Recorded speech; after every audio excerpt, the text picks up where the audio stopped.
Presiden Joko Widodo menjanjikan bonus bagi para atlet peraih medali dalam ajang SEA Games 2023 di Kamboja yang akan diberikan usai dirinya pulang dari lawatan ke Jepang menghadiri undangan forum G7.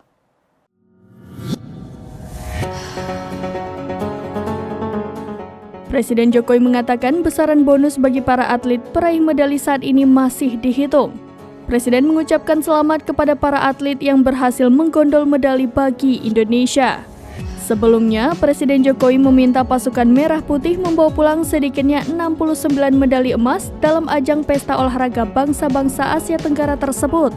Kontingen Indonesia pun terpacu dan termotivasi hingga akhirnya mampu meraup 276 medali dengan rincian 87 emas, 80 perak, dan 109 perunggu.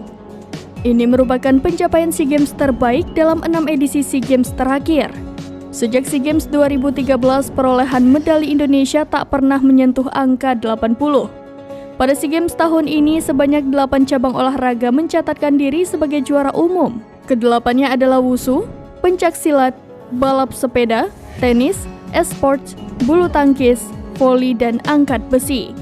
Tak hanya itu, cabang olahraga lainnya juga mencetak sejarah di antaranya hoki dan kriket. Hoki indoor putra dan kriket putri kategori 6S untuk pertama kali meraih emas di ajang SEA Games. Sepak bola akhirnya menutup perjuangan manis kontingen Indonesia. Timnas Indonesia mampu mendapatkan emas usai mengalahkan Thailand 5-2. Emas ini terasa spesial karena sebelumnya Indonesia harus menunggu 32 tahun lamanya.